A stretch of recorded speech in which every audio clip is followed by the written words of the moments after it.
할렐루야, 반갑습니다. 오늘 TBC 성경공부 나오신 모든 분들을 환영하며 오늘도 귀한 말씀에 함께 은혜 나누길 원합니다. 오늘은 42강 예수 그리스도의 생애 첫 번째 시간입니다. 마가복음 1장부터 9장까지 말씀으로 먼저 함께 서론을 함께 좀 길지만 같이 한번 읽도록 하겠습니다. 같이 읽습니다.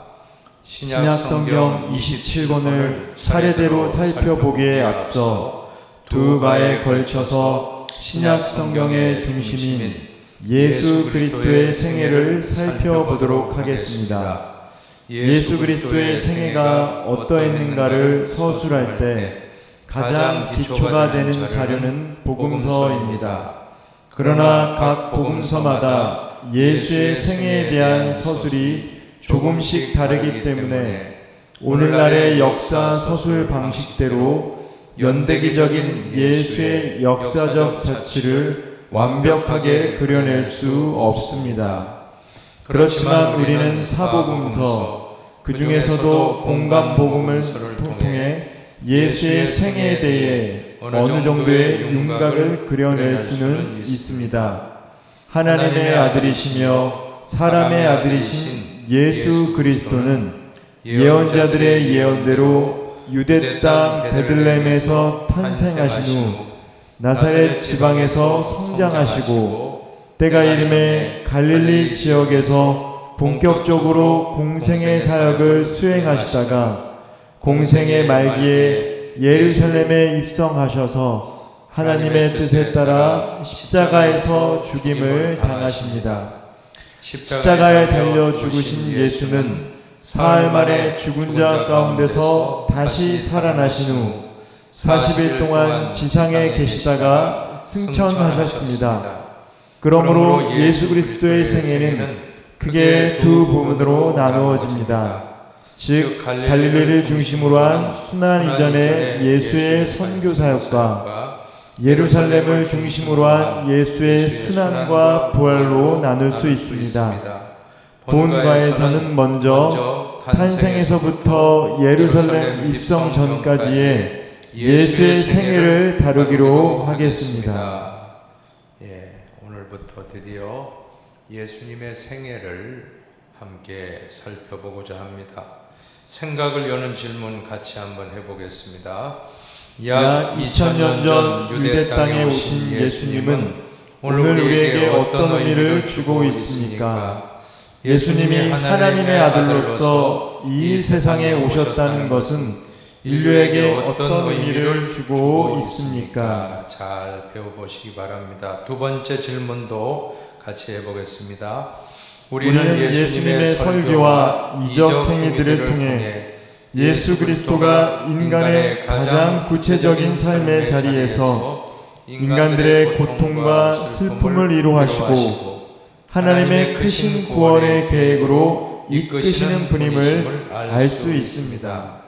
오늘의 우리의 구체적인 삶 속에서 예수님이 우리와 함께 하심을 믿습니까? 여러분 믿으시기 바랍니다.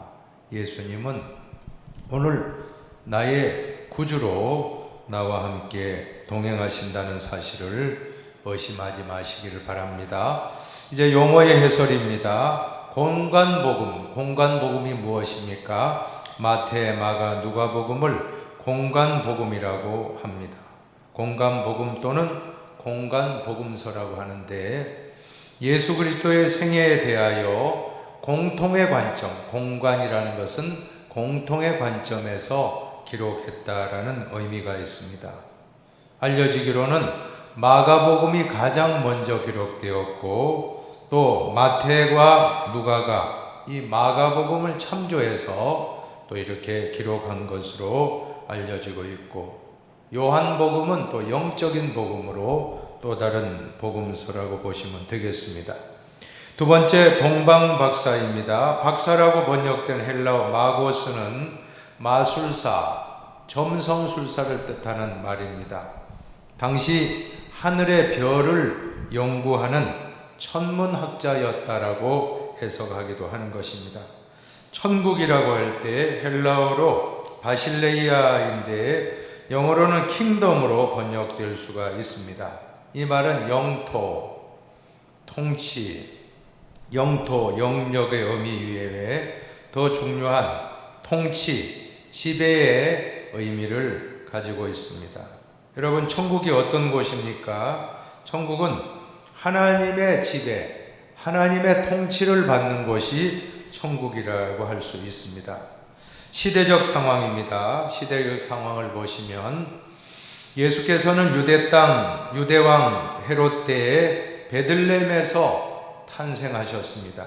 주전 63년 로마의 폼페이 장군이 팔레스타인을 손쉽게 장악한 후 로마 제국은 효과적인 통치를 위하여 에돔의 피가 섞인 유대 왕자 헤롯을 로마 총독의 권한 아래 두는 분봉왕으로 세웠던 것입니다. 우리가 앞서 신구약 중간기에서도 보셨지만 하스몬 왕조를 아시죠? 마카비 형제가 세운 하스몬 왕조, 시리아로부터 독립운동을 완성해서 이 하스몬 왕조가 세워졌지만 그러나 서로 분열하고 싸우고 결국 내분이 일어나서 망했다는 것입니다. 여러분, 외부의 적보다 내부의 적이 더 무섭다는 것을 우리는 하스몬 왕조의 이 파멸을 보면서 멸망을 보면서 알 수가 있습니다. 그리고 이 지역을 에돔 사람의 피가 섞인 유대 왕자 헤롯에게 맡겼던 것입니다. 분봉왕이라는 것은 일종의 로마의 위성왕이었고 허수아비 왕이나 다름없습니다. 헤롯은 로마 황제 앞에 잘 보이기 위해서 가이사랴 빌립보라는 도시를 이렇게 건설할 만큼 아부를 했습니다. 가이사랴는 황제의 이름 아닙니까? 가이사랴. 바로 황제를 위한 도시를 만들었습니다. 또 헤롯은 자기의 약점인 에돔의 혈통의 피가 흐른다는 것을 감추기 위해서 당시 존경받는 마카비 가문의 후손의 딸 마리암이란 여인과 결혼했지만 결국 그 아내도 살해하고 처남들도 죽이고 심지어 아들들까지 살해했습니다.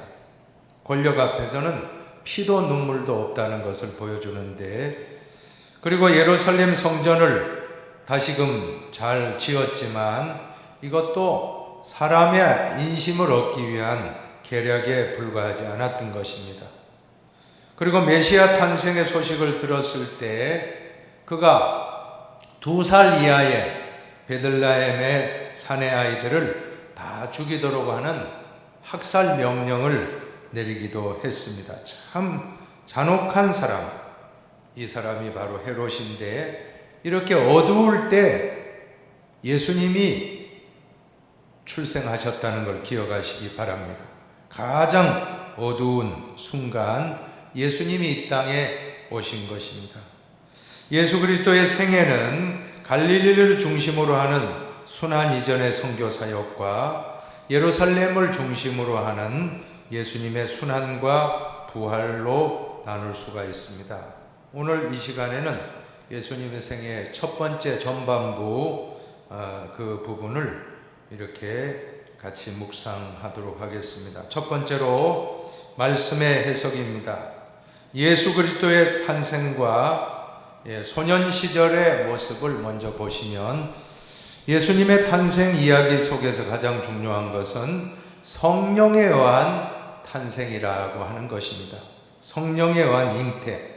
예수님은 이 땅에 탄생하신 이 사건이 우연이 아니라 수많은 구약 선지자들의 예언이 있었고 그 예언이 그대로 성취되는데, 특별히 이사야 7장 14절에 보면 보라 처녀가 잉태하여 아들을 낳을 것이요 그의 이름을 임마누엘이라 하리라. 처녀가 어떻게 잉태합니까? 성령으로 잉태했다는 것입니다. 여러분, 예수님이 성령으로 잉태되어 탄생하신 것을 믿으시기를 바랍니다. 수많은 지식인들이 이 말씀에 걸려 넘어졌습니다. 어떻게 처녀가 아들을 낳을 수 있다는 말이냐? 여러분, 성경이 강조하는 것은 예수님의 신성과 인성입니다. 예수님은 하나님의 아들이신 동시에 목수의 아들, 요셉의 아들, 사람의 아들로 오셨습니다. 성령으로 잉태되었다는 것이 바로 하나님의 아들, 신성을 강조하는 것입니다. 이것을 우리는 꼭 기억해야 됩니다. 그리고 예수님이 탄생한 장소는 마구간입니다. 말구유, 가장 낮고 천한 자리입니다. 여러분, 말구유가 무엇입니까? 사람이 누울 것이 아니라 짐승이 눕는 자리로 내려오셨습니다. 더 이상 내려갈래야 내려갈 수 없는 자리입니다. 예수님은 가장 낮은 곳에 오셨습니다. 이것이 바로 예수님의 자기 비하인데, 영성의 핵심은 첫째도 겸손, 둘째도 겸손, 셋째도 겸손인 것입니다. 오늘 우리도 예수님을 영접하기 원하십니까? 말구유와 같이 낮아지시기 바랍니다. 왕궁이 아니라, 예루살렘 왕궁에 오신 게 아니고 베들레헴의 마구간의 말구유에 오셨다는 것을 잊지 마시기 바랍니다. 그리고 예수님이 탄생하셨을 때 제일 먼저 영접한 사람이 누굽니까? 목자들이 제일 먼저 영접했고, 이것이 바로 첫 번째 크리스마스, 첫 번째 성탄절이었습니다. 목자들은 가난하고 소외된 민중들이었습니다. 그 사회에서 가장 낮고 천하고 별 볼 일 없는 그러한 사람들이었지만, 경제적으로도 신분적으로도 참 부족한 사람들입니다. 그러나 그들은 누구보다도 자신의 일에 충실한 사람들이었습니다. 밤새워서 양떼를 보살피는 일을 했는데, 그 목자들이 제일 먼저 예수님을 영접하고 또 최초의 성탄절을 그 목자들이 경험하게 되었습니다. 마태복음 2장에 보면 동방의 박사들이 와서 경배하는데, 당연히 예루살렘 궁궐에 오시리라 믿고 이렇게 찾아왔습니다. 헤로데에게 유대인의 왕으로 나신 이가 어디 계시냐 하고 마태복음 2장에 말씀할 때, 여러분, 마태복음은 왕으로 오신 예수님을 강조함을 알 수가 있습니다. 마태복음에 별명이 있는데, 짐승에 비유하자면 바로 백수의 황제라고 할 수 있는 사자입니다. 그래서 마태복음의 별명이 바로 사자복음입니다. 사자복음. 왕으로 오신 예수님을 강조하는데, 동방박사들은 하늘의 별을 연구하고 진리의 별을 찾기 위한 그러한 노력을 해서 그들은 메시아를 만나기 위해 값비싼 대가를 지불하였다는 것입니다. 그래서 먼 길을 찾아왔고 값비싼 황금과 유향과 모략을 왕께, 예수님께 경배하고 바쳤습니다. 나중에 헤롯 왕의 명령을 거역하고 주의 사자의 명령에 따라 다른 길로 돌아갔던 것입니다. 다음은 정결 예식과 시므온과 안나의 영접 사건인데, 예수님은 태어나셔서 정결 예식을 치르게 됩니다. 그런데 성전에 올라갔다가 시므온과 안나라고 하는 그러한 분들을 만나게 되는데, 시므온과 안나는 오랜 세월 성전을 떠나지 아니하고 메시아를 기다렸던 사람들입니다. 기다림의 자세는 어렵고 경건한 모습이 아니겠습니까? 안나는 결혼한 지 얼마 되지 않아 남편을 잃고 혼자 과부가 되어서 성전을 떠나지 아니하고 매일 금식하며 메시아를 기다렸다가 예수님을 만나게 됩니다. 시므온도 성령이 함께하는 사람으로 항상 경건하게 하나님과 교제하는 사람인데 예수님을 만나게 되었습니다. 여러분, 복음이 무엇입니까? 복음은 오늘날에도 사모하고 기도하고 기대하고 기다리는 자에게 임하는 것입니다. 우리도 시므온을 본받고 안나를 본받아 이런 경건된 자세로 다시 오실 주님을 기다리시기를 바랍니다. 헤롯 왕의 학살 명령과 애굽으로의 피신입니다. 하나님은 예수 그리스도를 보호하셨습니다. 호세아 11장 1절의 예언의 성취입니다. 하나님은 급하실 때 여러 가지 방법으로 역사하시는 것입니다. 중요한 것은 순종이에요. 요셉과 마리아의 순종입니다. 여러분, 태어난 지 6개월도 채 안 된 갓난아기와 산모를 데리고 먼 애굽으로 피신 간다는 것이 쉬운 일이겠습니까? 먼 길, 험한 길을 마다하지 않고 고통의 길, 위험한 길을 그럼에도 불구하고 떠났다는 것입니다. 이것은 순종입니다. 신앙생활은 순종입니다. 하나님 명령하실 때 요셉과 마리아는 순종했습니다.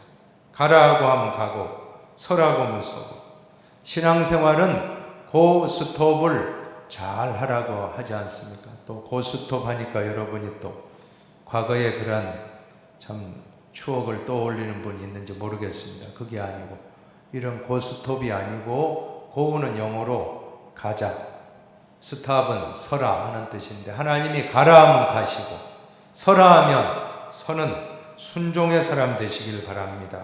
요셉과 마리아는 철저하게 순종했습니다.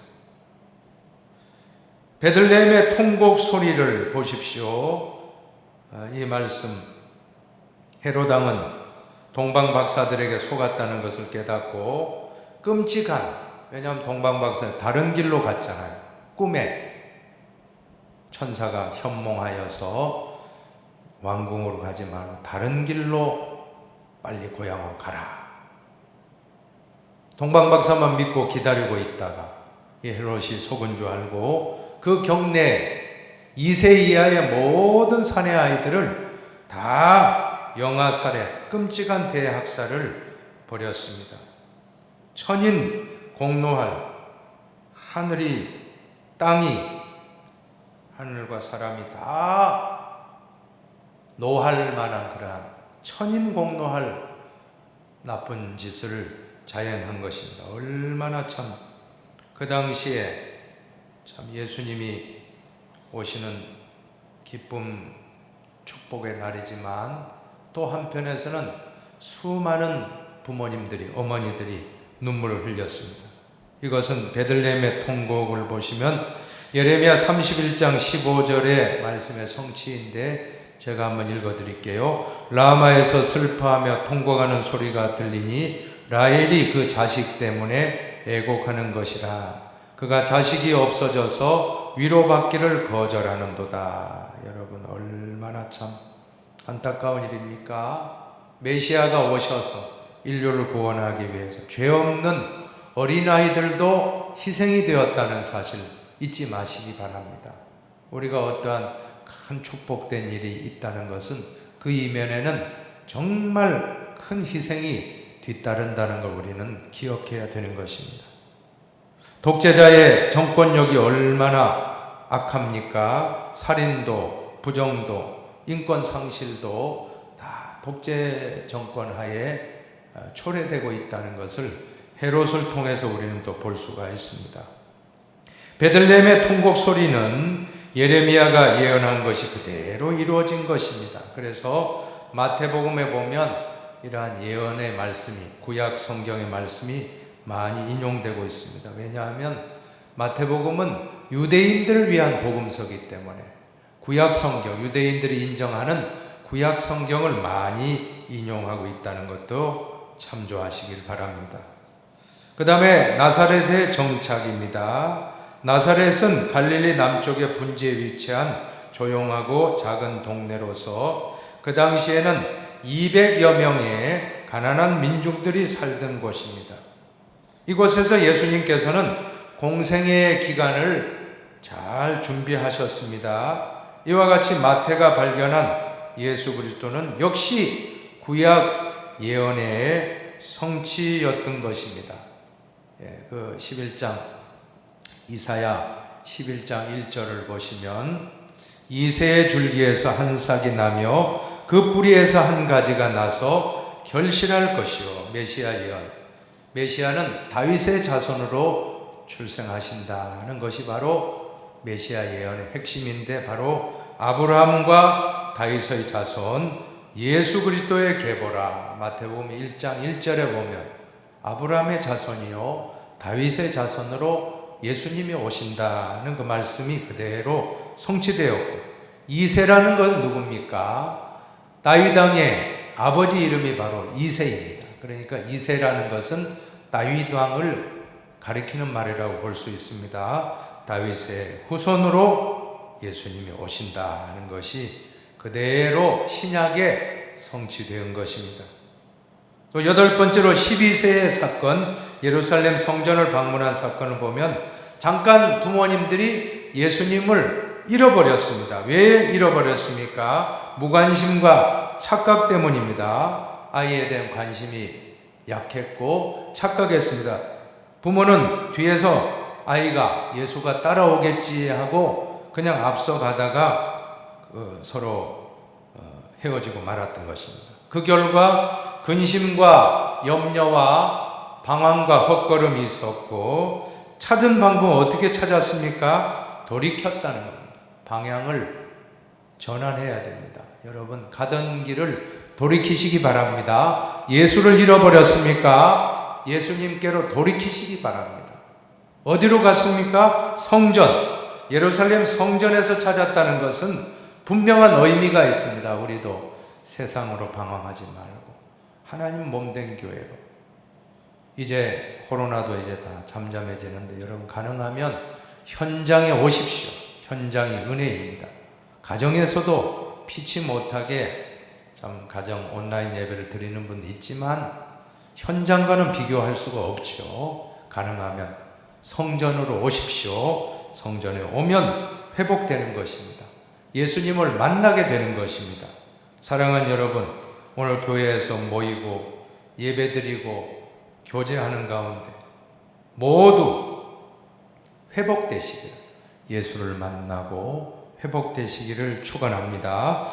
두 번째 단락은 예수 그리스도의 갈릴리 사역인데, 갈릴리 지역은 어떤 지역입니까? 가난하고 소외된 계층이 살던 곳이었습니다. 이 갈릴리 지역은 유대 지도를 보면 이스라엘 지도의 북쪽입니다. 북쪽.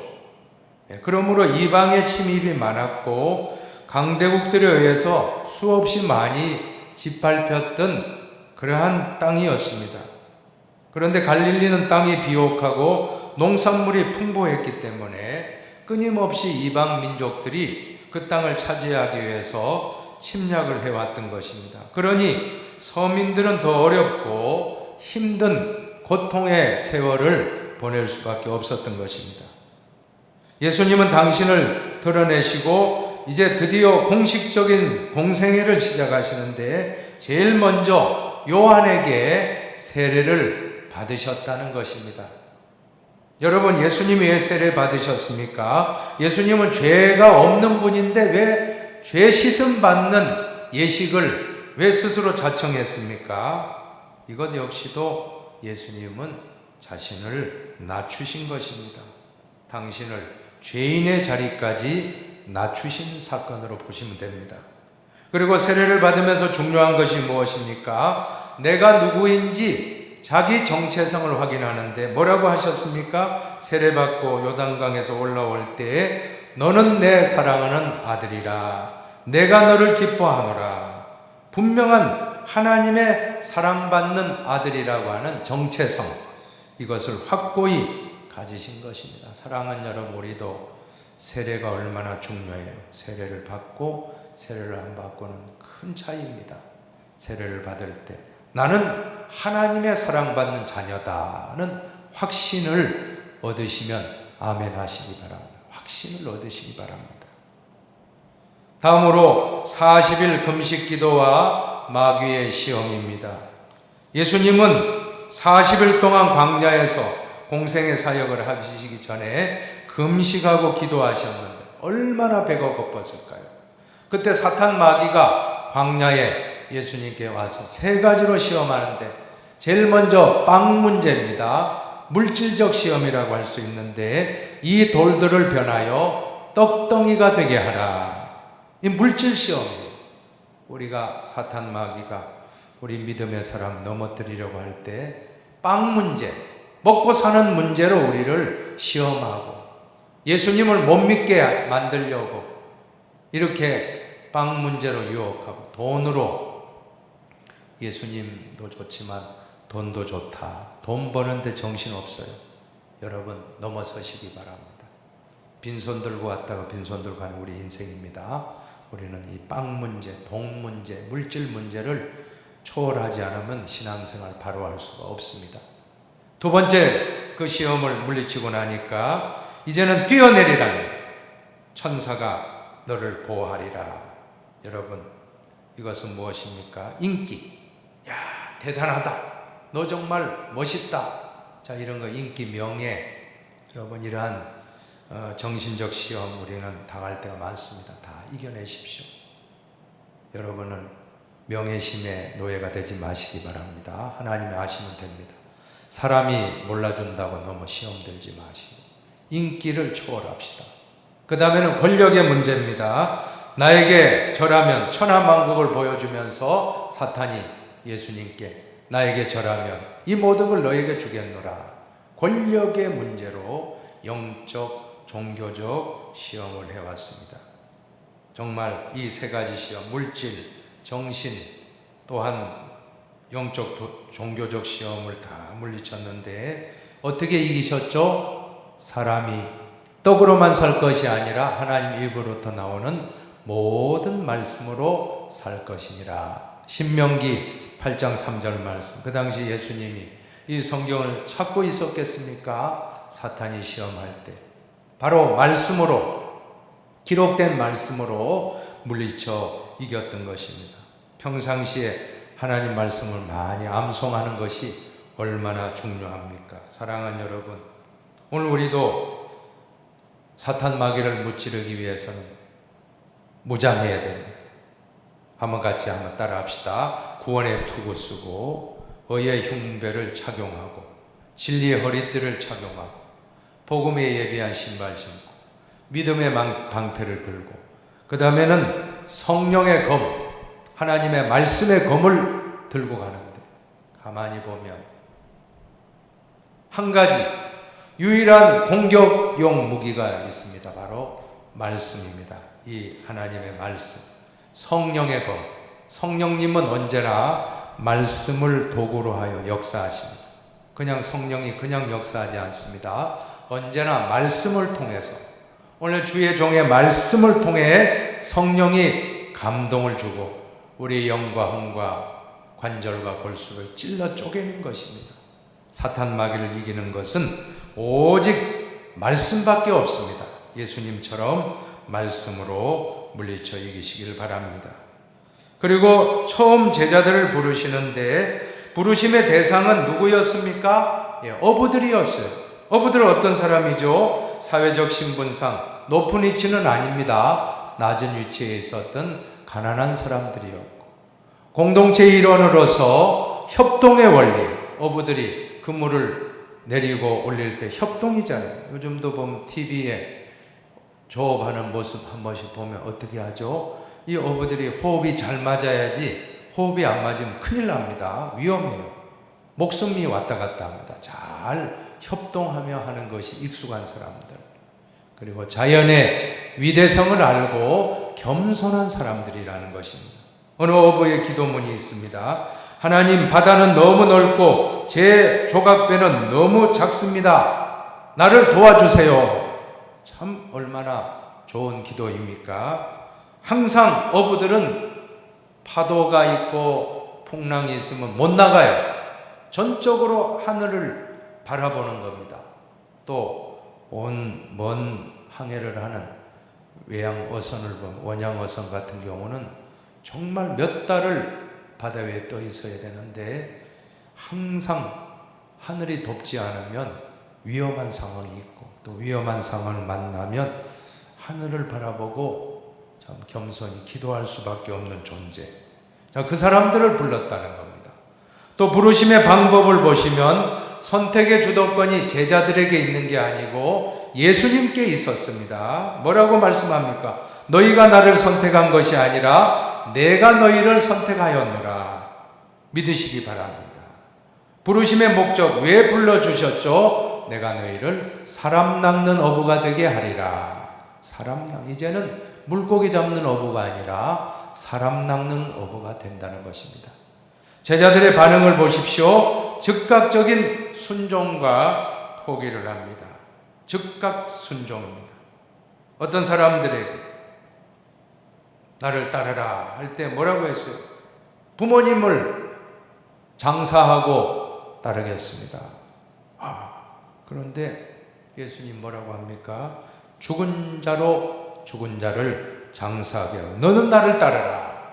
또 작별 인사하고 따르겠습니다. 가족에 갔다 오겠습니다 했더니 쟁기를 들고 뒤를 돌아보는 자는 하나님 나라에 합당하지 아니하니라. 참 저는 한편으로 좀 이해가 안 됐거든요. 아니 잠깐 인사하고 오고 또 장사 지내고 오면 되지 왜 이렇게 말씀했을까?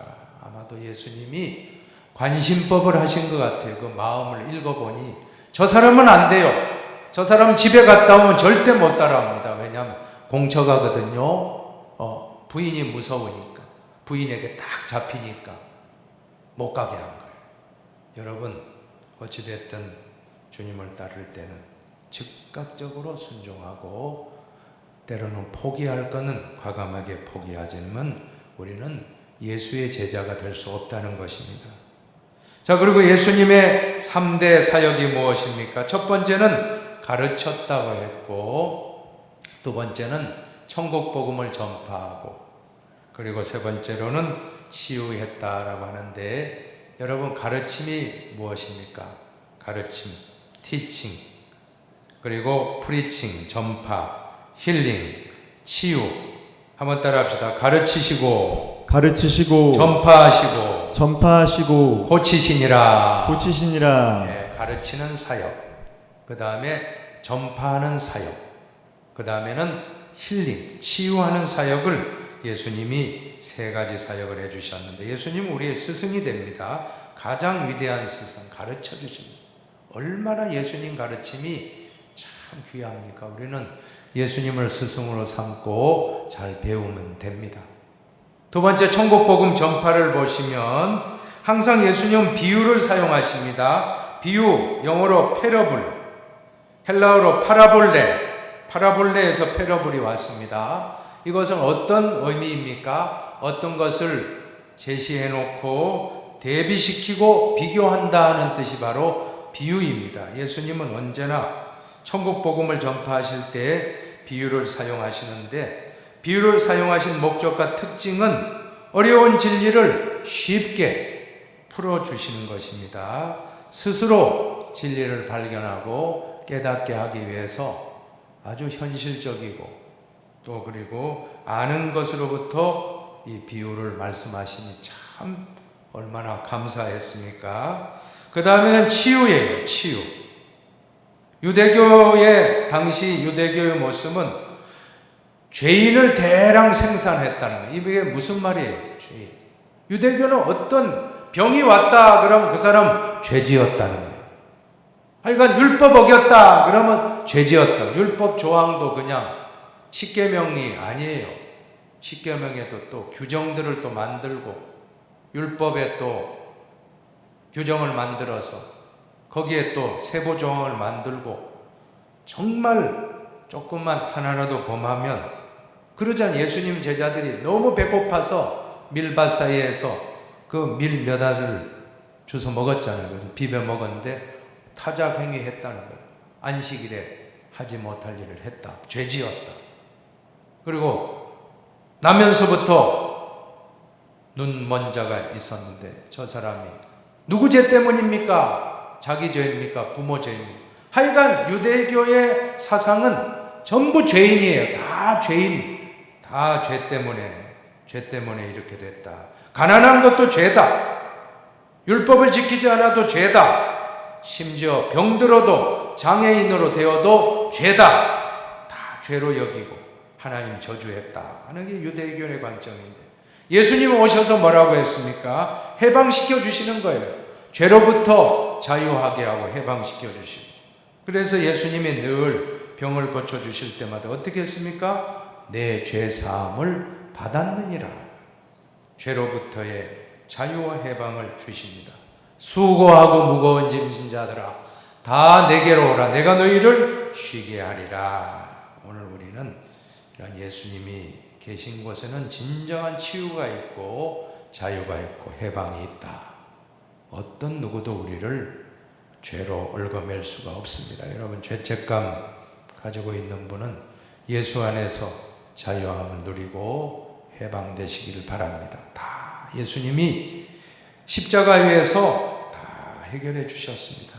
세 번째 단락으로 예수 그리스도의 예루살렘으로의 여행입니다.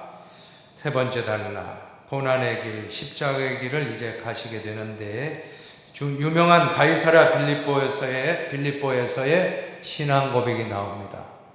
당시 예수님 묻기를 제자들에게 사람들이 나를 누구라 하더냐? 더러는 엘리야, 더러는 세례 요한, 더러는 예레미야, 더러는 선지자 중에 하나이다 하더이다. 그때 예수님 뭐라고 합니까? 너희는 나를 누구라 하느냐? 그때 유명한 베드로의 신앙 고백, 주는 그리스도시요 살아계신 하나님의 아들이시니다. 참 너무너무 위대한 고백했습니다. 우리가 깨달아야 되는 것은 내 고백이 중요한 거예요. 부모님의 고백, 누구 친척의, 부인의 고백, 자녀의 고백이 아니라 나 자신의 신앙 고백이 너무나 중요합니다.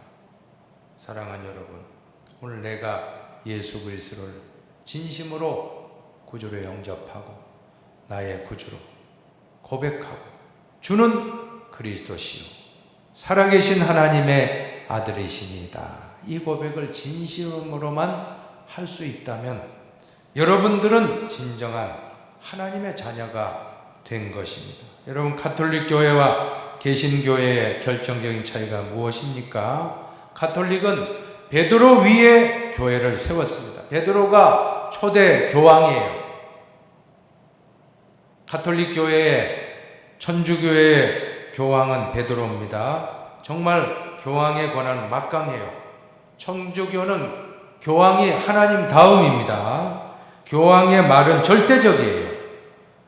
그래서 천주교는 베드로 위에 세워진 교회인데, 그러나 우리 개신교회는 베드로 위가 아니고 베드로의 신앙 고백 위에 세워진 교회입니다. 주는 그리스도시요 살아계신 하나님의 아들이시니다 라는 신앙 고백을 한 사람들이 모여서 이루어진 것이 바로 공동체가 바로 오늘 흰돌교회, 오늘 한국교회, 오늘 우리 세계교회인 것입니다.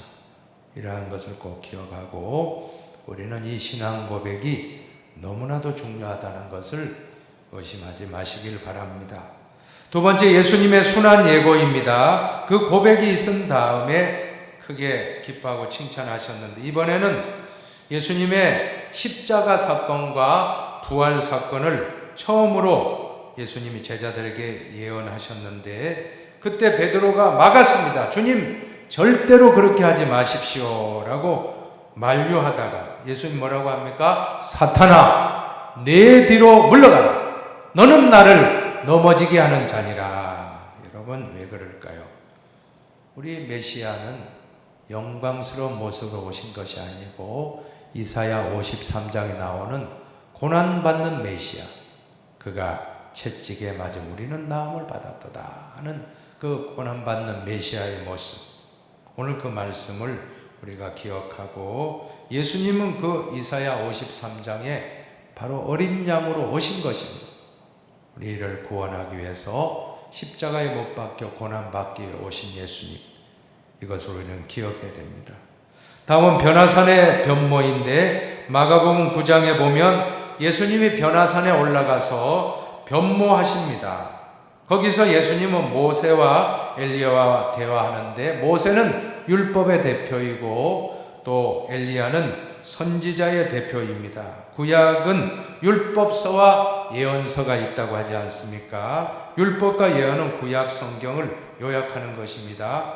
그것이 바로 율법과 예언인데 예수님이 율법과 예언을 완성하는 거예요. 엘리야와 대화하고 모세와 대화한다는 것은 신약 성경에 그러한 예수님이 구약과 모든 신약을 완성시킨 분이 바로 예수님이십니다. 그때 베드로가 뭐라고 합니까? 여기가 돛사원이 초막셋을 짓고 하나는 주님을 위하여, 하나는 모세를 위하여, 하나는 엘리야를 위하여 하사이다. 자, 여기서 우리가 알 수 있는 것은 세 개의 종교, 세 개의 신학이 있다는 것입니다. 산 위에 종교가 있고 산 아래에 종교가 있고 둘 사이를 오가는 종교가 있습니다.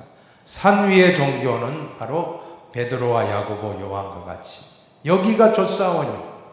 그저 산기도 올라가서 산 위에서 기도원에 올라가서 밤낮 은혜만 받으면 좋겠습니다. 물론 그것도 참 귀하지만 그것만은 안 된다는 것입니다. 산 아래의 종교를 보면 9명의 나머지 제자들 어떻게 하고 있었습니까? 끙끙 매고 있어요. 산 아래에는 귀신 들린 아이를 데리고 와서 아버지가 고쳐달라고 하는데 제자들이 고쳐주지 못하고 끙끙 매고 있습니다. 자, 이런 사람들은 기도하지 않는 인간적인 방법으로 해결하려고 하는 그런 신자의 모습. 그러나 예수님은 뭐라고 하십니까? 그 변화산에서 큰 은혜 받은 것으로 만족하지 말고 산 아래로 내려가라. 그리고 다시 올라가라. 올라가서 은혜 받고 은혜 받은 은혜를 가지고 가정에 가서, 직장에 가서, 사회에 가서 귀신 들려 고통받고 있는 그런 사람들을 향하여 축복을 전해주라 하는 것이 바로 진정한 예수님의 정신입니다. 사랑하는 여러분, 우리 기독교는 산속으로 도피하는 종교가 아닙니다. 세상 속으로 파고 들어가는 종교입니다. 물론 때로 우리는 변화산의 체험이 필요해요. 매주일 우리가 예배드리는 목적이 변화산의 체험을 하는 것입니다. 예수님 만나고 모세를 만나고 엘리야를 만나고 예수님을 만나고 우리가 변화받고 그 다음에는 만족하지 말고 내려가서 가정을 살리고 직장을 살리고 사회를 살려라. 이것이 바로 예수님이 강조하시는 포인트다라고 하면 될 것입니다. 이제 신학적인 의미를 한번 같이 읽어보십시다. 제2 모세 혹은 새 모세로서의 예수 그리스도. 복음서에 나타나고 있는 예수님의 사역은 구약을 완성하시는 제2의 모세 혹은 새 모세로 소개되고 있다. 예, 그래서 제2 모세 혹은 새 모세. 예수님은 어떤 분이라고요? 제2의 모세. 우리를 구원하는 출애굽하셨듯이 우리를 영적으로 출애굽해 주시는 모세와 같은 중재자가 되셨다. 이것이 바로 그런 의미가 있고, 마태복음에는 5개의 설교가 있는데 산상설교 5장부터 7장 유명한 산상수훈입니다. 그리고 10장에는 사도직에 대한 제자의 그런 모습, 13장은 유명한 천국 비유 하나님 나라 나오고, 또 18장은 교회의 질서, 또 24, 25장은 종말에 대한 말씀, 그리고 이 5가지를 모세오경과 비교해서, 특별히 마태복음에는 유대인을 위한 그런 복음서이기 때문에 모세오경의 그런 틀을 가지고 이렇게 산상설교부터 또 종말까지 이 5편의 그러한 중심 주제를 가지고 기록하고 있다는 것입니다. 두 번째 신학적 의미, 예수 그리스도는 어떤 분입니까? 하나님의 아들이며 동시에 사람의 아들이었다는 것입니다.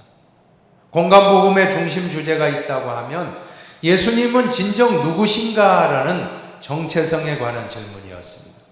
여기에 대하여 복음서는 예수님은 하나님의 아들이면서 동시에 사람의 아들임을 증언하고 있습니다. 초대교회가 한 200여 년 논쟁을 해요. 참 계속 논쟁합니다. 그때 논쟁하고 고민하고 연구한 것의 결론은 예수님은 누구신가? 예수님은 참 하나님이시며 참 사람이시다라고 하는 것이 니케아 신조의 결론인 것입니다. 그래서 이걸 벗어나면 그다음부터 이단이 돼요. 초대교회 이단은 대부분 기독론입니다. 예수님 누구신가 해서 예수님의 신성을 부인하다가 예수님이 신이 아니다. 예수님 그냥 인간이다. 그렇게 신성을 부정하다가 이단이 되는 거예요. 예수님 신성, 예수님 성령에 잉태된 것을 또 거부하고, 그리고 또 예수님이 여러 가지 하나님과 동등된 삼위일체를 부정하고, 아리우스와 같은 사람들 삼위일체를 부정하잖아요. 지금의 여호와의 증인 같은 이단입니다. 하나님의 아들이지 하나님과 동등될 수 없다라고 하는 주장을 하는, 신성을 부인하다가 이단이 돼요.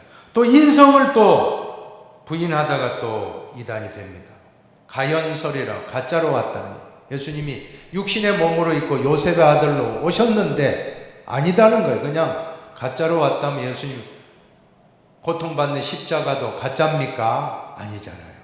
그래서 우리는 예수님은 참 하나님이시오 참 인간이시다는 이 니케아 신조를 우리는 명확하게 그대로 인정하고 믿을 때 이것이 바로 우리의 건강한 신앙이 되는 것입니다. 자, 세 번째 신학적 주제, 임박한 하나님 나라입니다. 예수님의 사역들을 꿰뚫고 흐르는 중심 주제는 임박한 하나님 나라. 하나님 나라를 헬라어로 바실레이아 투데우는 하나님의라는 소유격이고, 바실레이아라는 것은 나라입니다. 하나님 나라라는 뜻이 바실레이아 투데우 헬라어입니다. 여기에 대한 선포입니다. 이 하나님 나라는 하나님께서 통치하시는 주권 영역 모두를 포함한다라고 보시면 될 것입니다. 자, 그런데 하나님 나라는 어떻게 임하셨습니까? 자, 하나님 나라 온다 했는데 예수님이 곧 오신다고 또 했는데 안 오셨잖아요. 재림이 지연됐거든요. 그래서 많은 제자들이 혼선을 빚고, 그래서 이제 이러한 하나님의 말씀이 이렇게 복음서도 기록이 되었다라고 제가 말씀드렸는데, 하나님 나라는 예수님의 오심으로 이미 시작됐습니다. 이미 already, 영어로 already 기억하십시오. 그리고 현재 진행 중에 있고 앞으로 완성됩니다. 지금은 아직 아닙니다. Not yet. 영어로 보십시오. already. 하나님 나라가 이미 예수님 오심으로 이미 시작되었고, 그런데 아직 완성은 아니에요. 예수님 다시 재림될 때, 재림에 오실 때 완성이 되는 것입니다. Not yet. Already, but not yet이라고 하는 것을 꼭 기억하시길 바랍니다. 오늘 우리는 이 말씀을 참 건강한 하나님 나라에 대한 신학적인 관점으로 해석하시면 될 것입니다. 여러분 구원받은 거 마찬가지예요. 우리가 구원받았다 믿어야 돼요. 여러분 예수님을 복음을 영접하는 순간, 나의 구주로 영접하는 순간 여러분은 이미 already 이미 구원받았습니다. 믿습니까? 그러나 끝난 건 아니잖아요. 한번 내가 영접했다라고 내가 완성됐습니까? 그건 아니잖아요. 그 다음에 우리가 성화의 과정. 왜 교회 생활합니까? 성화의 훈련입니다. 기도 훈련하고 찬송 훈련하고 말씀 훈련하고 어디까지 가야 됩니까? 천국까지 가면 완성되는 것입니다. 이것입니다. 우리의 구원도 이미 예수님 영접하는 순간 우리가 받았지만 완성되는 것은 하나님 나라에 갈 때 우리는 영화로운 몸으로 우리도 예수님과 같은 그러한 몸으로 우리도 부활하게 될 것입니다. 자, 이런 것을 우리가 잘 기억하시면 좋을 줄로 믿습니다. 이제 성찰과 나눔을 읽고 마치겠습니다. 같이 읽겠습니다. 성령에 잉태되어 마리아를 통해 이 땅에 오신 분에게 임마누엘 곧 하나님이 우리와 함께 계신다는 뜻을 가진 이름이 붙여졌다. 따라서 예수 그리스도의 성육신을 통해 우리 인간을 감찰하시는 하나님의 모습이 더욱 뚜렷하게 나타나게 되었다.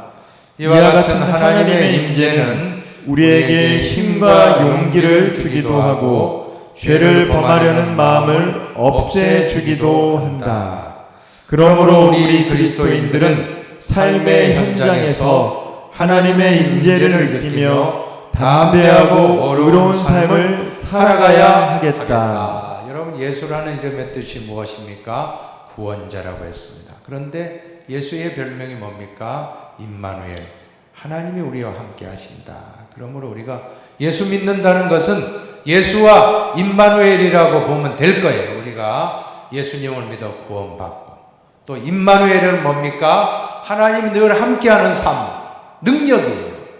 구원받고 그저 천국 가는 신앙으로 만족하지 마시고 매일매일 일상생활이 임마누엘이 되길 바랍니다. 능력이 있기를 바랍니다. 가정에서도 임마누엘, 또 세상의 직장에 가서도 임마누엘, 어디에 가나 동네에 가도 임마누엘, 예수와 임마누엘, 이 비밀을 우리가 기억하고 하나님의 임재가 늘 나타나는 담대하고 어려운 삶을 생활 속에서도 살아가시기를 주님의 이름으로 축복합니다. 이제 다음 주 과제는 43강입니다. 마가복음 11장부터 16장까지를 읽어오시고 하반부 43강 예수 그리스도의 생애 2편도 잘 또 교재를 읽어오시면 참 귀하다고 생각됩니다. 여러분들 신약을 마태복음부터 보기 전에 먼저 우리가 예수님에 대한 개요를 잘 정리하고 이제 복음서부터 잘 착실하게 신약 성경을 완성해 나가시길 바라고 늘 승리하시기를 바랍니다. 제가 기도하고 마치겠습니다.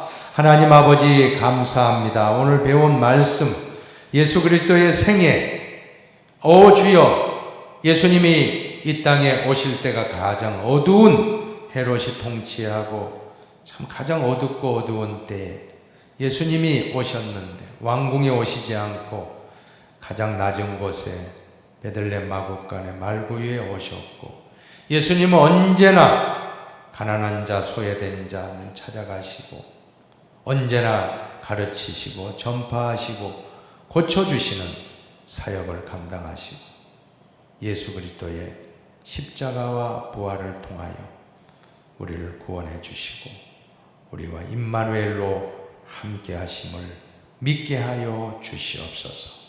모든 걸 감사드리오며 길이요 진리요 생명 되시는 예수님의 이름으로 축복 기도하옵나이다.